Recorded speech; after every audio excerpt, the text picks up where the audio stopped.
Okay, I have this hooked up differently now. I have this microphone over here on a different tripod than the camera's on. Camera's on a short tripod up on the table. This is on the floor. I'm going to try not to move my feet because when I used this thing before with the camera on it, it seemed to catch up every little thing, movement on the floor, as well as everything else around here. And of course, using the internal microphone, it made it sound like it was echoing and kind of underwater. Well, the other day, yesterday actually, I had this on the microphone. Dead cat. Anyhow, I looked online and this guy told me, well, the video told me that this is called a dead cat. Anyhow, I set this up this way so I can have the camera a little further away than he had his camera, and I had my microphone over here on this tripod to get it closer to me than the camera is. Alright, so we're going to see if this will record. I got an extra long cord, audio cord. I've had trouble in the past with using audio cords and winding up with mono instead of stereo. We're going to find out.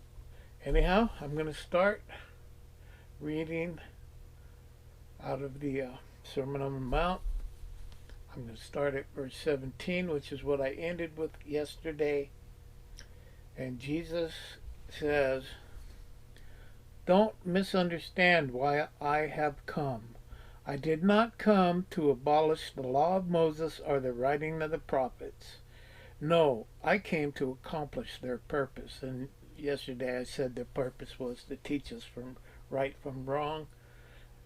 It also, as Paul said, it's our schoolmaster. It's like a pedagogue is the term he used in Greek. But yeah, that's a school teacher. Kids were, especially rich kids, had a school teacher that hung around them all the time. Lived in the house with them. Anyhow, I hated going to school, but that's another story.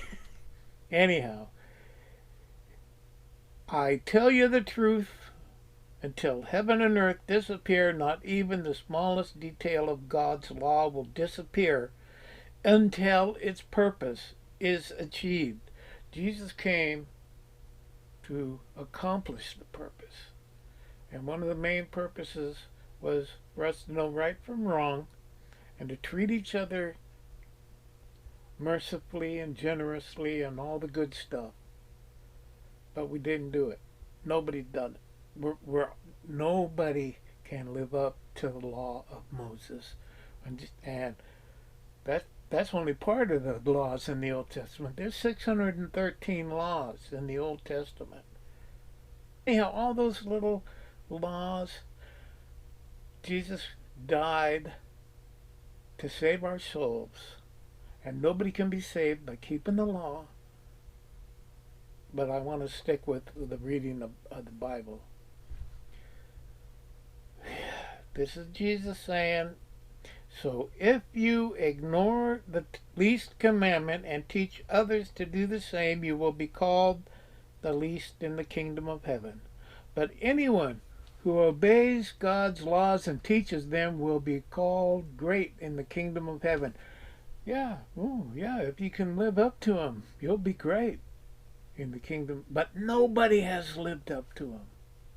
"But I warn you, unless your righteousness is better than the righteousness of the teachers of religious law and the Pharisees, you will never enter the kingdom of heaven." You got to keep every little tiny jot and every little comma and period in our English language. Yeah, and nobody has. As Solomon said in his dedication to the temple he built, no one has done right. Everybody's a sinner. Anyhow, Jesus goes on. You have heard that our ancestors were told you must not commit murder. If you commit murder, you are subject to judgment. But I say, if you are even angry with someone, you are subject to judgment. If you call someone an idiot, you are in danger of being brought before the court. And if you curse someone, you are in danger of the fires of hell. Yeah. So, if you are presenting a sacrifice at the altar in the temple and you suddenly remember that someone has something against you, leave your sacrifice there at the altar. Go and be reconciled to that person. Then come and offer your sacrifice to God. Yeah. How can you stand before God if you can't even stand before your fellow man and say, "Hey, I'm sorry. Let's just let's take care of the business now, so I can talk to God." When you are on the way to court with your adversary, settle your differences quickly. Do it outside of court. Arbitration is better than the trial. Otherwise, your accuser may hand you over to the judge, who will hand you over to an officer, and you will be thrown into prison. And if that happens, you surely won't be free again until you have paid the last penny. Yeah. Anyhow, I think I might try reading again tomorrow, but yeah, everybody wants to talk about the Sermon on the Mount is my religion, but who lives up to this? And Jesus is showing us an easier way than the law of Moses, to have faith in him and to invite him into your heart. And he'll come in and sup with you. He'll have communion with you. And he'll help you live a better life. But you're going to stumble along the way. I know. Oh, I have stumbled over and over again. And I pray that I will be received into his arms, because I think I've received him into my heart.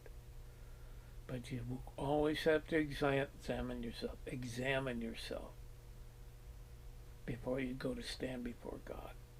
Make sure you've asked for forgiveness from people you've hurt before you ask forgiveness from God. And that is hard to do.